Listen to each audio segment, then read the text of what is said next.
قیامت بہرحال قائم ہوگی، اور اللہ تعالیٰ قرآن مجید میں ارشاد فرماتا ہے اذا زلزلت الارض زلزالہا واخرجت الارض اثقالہا وقال الانسان ما لہا یومئذ تحدث اخبارہا۔ جب زمین تھر تھر کانپنے لگے گی تو پھر حال یہ ہوگا کہ انسان پکار اٹھے گا کہ اس کو کیا ہو گیا، اور اس دن زمین ہر خبر بتا دے گی۔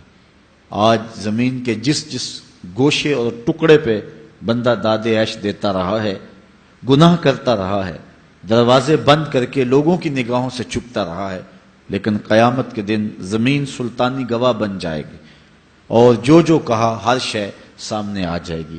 اسی طرح جو نیکی جہاں بھی کی ہے وہ بھی قیامت کے دن سامنے آ جائے گی۔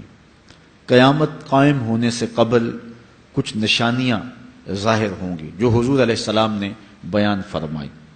قیامت کب قائم ہوگی اس کے وقت کا تعین نہیں فرمایا، بلکہ جب بھی آئے گی اچانک آئے گی، لیکن اتنا بتایا کہ دن جمعۃ المبارک کا ہوگا اور عاشورے کا دن ہوگا، 10 محرم الحرام کی تاریخ ہوگی، اور شام کے میدان میں میدان محشر لگے گا۔ اسرائیل علیہ السلام سور پھونکیں گے اور اس کی آواز سے پہلے تو خوف پیدا ہوگا، پھر خوف بڑھتا جائے گا اور آواز بھی تیز ہوتی جائے گی۔ اس کی تیزی اور ہولناکی ایسی ہوگی کہ کانوں کے پردے پھٹنے لگیں گے، پھر اس کے بعد جو ہے وہ ہر شے اڑنے لگے گی۔ اللہ تعالیٰ جل شانہ نے سورہ الواقعہ کے اندر پہاڑوں کی حالت کو بیان کیا ہے۔ جب سور پھونکا جائے گا، قیامت واقعہ ہوگی، تو فرمایا کہ پھر تم اس طرح ہو جاؤ گے جس طرح کہ روزن سے آنے والی روشنی میں اور دھوپ میں جو باریک باریک ذرے ہوتے ہیں۔ کبھی آپ نے دیکھا ہو اندھیرے کمرے میں کسی جانب سے تھوڑا سا سوراخ اور اندر دھوپ آ رہی ہو، تو آپ ایک گوشے اور زاویے میں کھڑے ہو کے دیکھیں تو اس میں چھوٹے چھوٹے اڑتے ہوئے ذرات دکھائی دیتے ہیں۔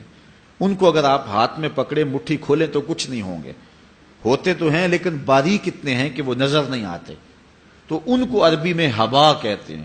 اللہ تعالیٰ ارشاد فرماتا ہے یہ بڑے بڑے پہاڑ، یہ کیٹو، یہ ماؤنٹ ایورسٹ، یہ جو ہے وہ بڑے بڑے عالی نصب پہاڑ اس طرح ریزے ریزے اور ٹکڑے ٹکڑے ہو جائیں گے جس طرح روزن کی روشنی کے اندر چھوٹے چھوٹے باریک اور مہین ذرے ہوتے ہیں، جن کو تم تھامو پکڑو تو تمہارے ہاتھ میں تمہیں دکھائی نہیں دیتے، صرف دھوپ میں دیکھتے ہو۔ تو اس طرح یہ پہاڑ اتنے باریک حصوں میں بٹ جائیں گے، وہ اتنا زوردار جھٹکا ہوگا، اور انسانوں کو وہ جھٹکا زمین سے کھینچ کے باہر لے آئے گا۔ جتنے بھی قبروں میں گڑے ہوئے مردے ہوں گے، جب وہ جھٹکا آئے گا جس کو اللہ تعالیٰ نے ارشاد فرمایا اذا زلزلت الارض زلزالہا واخرجت الارض اثقالہا، زمین سارے بوجھ اگل دے گی، حتیٰ کہ درخت جڑوں سمیت باہر آ جائیں گے، پہاڑ اپنی تمام تر قوتوں سمیت جڑوں سمیت باہر آ جائیں گے، اور جتنے بھی زمین کے اندر دفینے اور خزانے ہیں سب باہر آ جائیں گے، قبروں میں گڑے ہوئے مردے بھی باہر آ جائیں گے، پھر اس کے بعد ٹوٹ پھوٹ کا شکار ہوں گے، پوری کائنات موت کی آغوش میں چلی جائے گی۔ یہ قیامت کا دن بہرحال قائم ہوگا۔ کافر کہتے تھے کہ جس قیامت سے ہمیں ڈراتے ہو وہ لاؤ کہاں ہے، تو ان کے مطالبے پہ فوراً قیامت قائم تو نہیں کی جا سکتی تھی۔ اللہ تعالیٰ جل شانہ نے فرمایا محبوب ان کو کہو تم بھی انتظار کرو، میں بھی انتظار کرتا ہوں، اور جس دن کا وعدہ دیا ہے وہ تم دیکھ لو گے۔ اور سورہ الواقعہ میں ارشاد فرمایا اذا وقعت الواقعہ لیس لوقعتها کاذبہ، جس دن وہ قائم ہوگی تو پھر کوئی انکار نہیں کرے گا۔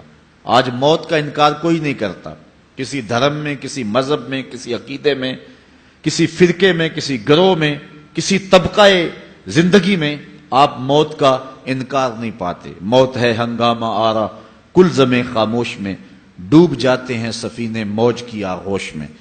لیکن آج موت کا انکار نہیں ہوتا، قیامت کا انکار کرنے والے لوگ بہت سارے ہیں جو کہتے ہیں یہ دنیا سب کچھ ہے۔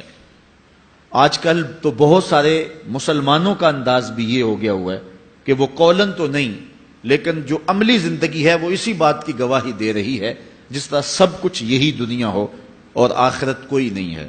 رویہ، انداز، طرز زندگی اور انداز معاشرت اسی کی طرف اشارہ دے رہے ہیں اور اسی بات کی چغلی کھا رہے ہیں کہ بس یہی دنیا ہے، بابر بیش کوش کہ عالم دوبارہ نیست۔ بابر نے کہا تھا کہ جو ہے وہ عیش کر لے، زندگی سے لطف اٹھا لے، دوبارہ زندگی نہیں ہے۔ اور آج یہ بات بھی کہی جاتی ہے، یہ جہاں مٹھا اگلا کس نے ڈٹھا، اور یہ سارے قیامت کے انکار کی صورتیں ہیں۔ لیکن آج اگر کوئی مانتا یا نہیں مانتا، لیکن ایک وقت آئے گا پھر کوئی بھی انکار نہیں کر سکے گا۔ آج جو قیامت کے قیام پذیر ہونے کی تدہیق کرتا ہے اور دلائل دیتا ہے کہ یہ دن قائم نہیں ہوگا، قیامت کے دن وہ بھی انکار نہیں کر سکے گا، اس لیے کہ آنکھوں کے سامنے سب کچھ ہو جائے گا، جس طرح آج موت کا انکار نہیں ہوتا۔ تو ارشاد فرمایا جب وہ واقعہ پذیر ہو جائے گی پھر کوئی بھی اس کو جھٹلانے والا نہیں ہوگا۔